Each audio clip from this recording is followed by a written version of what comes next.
అందరికీ నమస్కారం. శ్రీమాత్రే నమః, శ్రీ గురుభ్యో నమః. ఆషాఢ మాసం. ఆషాఢంలో గోరింటాకు ఎందుకు పెట్టుకుంటారు? చాలా మంది చూస్తుంటాం, ఆషాఢం రాగానే గోరింటాకు పెట్టుకోవాలని కొంచెం నూరు వేరే వాళ్ళకి ఇవ్వడం ఇవన్నీ చూస్తూ ఉంటాం కదా. మరి ఆ గోరింటాకు ఎందుకు పెట్టుకుంటారు అనే వివరాలన్నీ ఈ వీడియోలో చూద్దాం. మరి ఆషాఢ మాసం వచ్చిందంటే చాలు గోరింటాకు గుర్తొస్తుంది. ఆషాఢం గడిసేలోగా ఏదో ఒక రోజున గోరింటాకు పెట్టుకొని తీరుదామని పెద్దలు చెప్తూ ఉంటారు. ఎందుకంటే జ్యేష్ఠ మాసంలో కురవడం మొదలై వర్షాలు ఆషాఢం నాటికి చాలా ఊపందుకుంటాయి. అలా తరచూ వచ్చే వర్షపు నీటిలో నానక తప్పదు. కొన్ని పనులకు బయటకు వెళ్లాల్సి వస్తుంది, ఇంట్లో పనులు చేయడానికైనా బయట గచ్చులో నానాల్సి వస్తుంది. ఇక పొలం పనులు చేసుకునే వాళ్ళు ఏరు దాటాల్సి వచ్చినప్పుడు ఇలా కాళ్ళల్లో కాళ్ళు చేతులు తడుస్తూనే ఉంటాయి అన్నమాట. అంటే తడవకుండా అసలు రోజే గడవదు.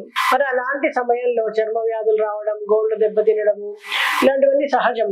మరి గోరింటాకు ఈ ఉపద్రవాల్ని కొన్ని రోజుల పాటు ఆపుతుంది అన్నమాట.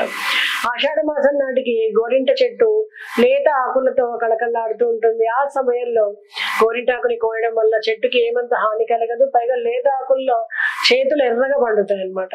ఆషాఢం నాటికి వాతావరణం ఒక్కసారిగా చల్లబడిపోతుంది. వాతావరణంలో అకస్మాత్తుగా వచ్చేటువంటి మార్పుల వలన శరీరంలో కఫ సంబంధమైనటువంటి దోషాలు ఏర్పడతాయి. గోరింటాకుకి ఒంట్లోని వేడిని తగ్గించేటువంటి గుణం ఉంటుంది. అలా బయట వాతావరణానికి అనుగుణంగా మన శరీరాన్ని కూడా చల్లబరిచి దోషాల బారిన పడకుండా చేస్తుంది గోరింట. ఆషాఢంలో కొత్త పెళ్లి కూతుళ్ళు తమ పుట్టింటికి చేరుకోవడం ఆనవాయితీగా వస్తుంది. మరి ఆ సమయంలో తమ చేతులకు పండించుకుంటే గోరింట వారికి తమ సౌభాగ్యాన్ని గుర్తు చేస్తూ ఉంటుంది. పుట్టింట ఉన్నటువంటి మనసు, నెట్టినింట ఉన్నటువంటి భర్త ఆరోగ్యాన్ని కాంక్షిస్తూ వేళ్ళకి గోరింట పెట్టుకుంటూ ఉంటారు అన్నమాట. దానివల్ల కంటికి మంచిగా చక్కగా కనిపిస్తుంటే కదురుగా కనిపించడం, అలాగే గోళ్ళు పెళ్లి బారకుండా ఉండడం, గోరు చుట్టూ కూడా వచ్చేటువంటి వ్యాధులు ఏవైతే ఉంటాయో అవి కూడా రాకుండా ఉంటాయి అన్నమాట. ఆయుర్వేదం ప్రకారము గోరింట ఆకులే కాదు, పూలు, వేళ్ళు, బెరడు, విత్తనాలు అన్ని కూడా ఔషధాలే. గోరింట పొడిని మనము మందుగా తీసుకోవడం వల్ల, గోరింటలో కాచి నూనె చేయడం వలన చాలా చిట్కాలు పనిచేస్తూ ఉంటుంది. కేవలం ఆషాఢంలోనే కాదు, అట్ల తద్దినాడు శుభకార్యాల సందర్భంలో కూడా మనం గోరింట పెట్టుకోవాలి, పెట్టుకొని తీరాలి అని మన పెద్దలు సూచిస్తూ ఉంటారు. అలా ఏడాదికి కొన్నిసార్లైనా గోరింట అందించేటువంటి ఆరోగ్యాన్ని అందుకోవాలని పెద్దల ఉద్దేశం కాబోలు. మరి ఆషాఢంలో గోరింట పెట్టుకోమన్నారు కదా అని చాలా మంది ఎక్కడ పడితే అక్కడ దొరికే కోన్ల మీద ఆధారపడుతూ ఉంటారు.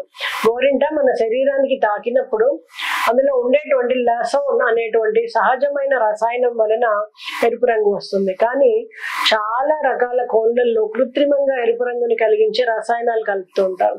వీటి వల్ల ఆరోగ్యం మాట అటు ఉంచితే అలర్జీలు చాలా ఇబ్బందులు ఎదుర్కొంటాం. ఆ మధ్య మనం వార్తల్లో విన్నాము, అక్కడ చెయ్యంతా కూడా పుండ్లు పడిపోయి చెయ్యే తీసేయాల్సిన పరిస్థితి వచ్చిందని కూడా మనం విన్నాం కదా.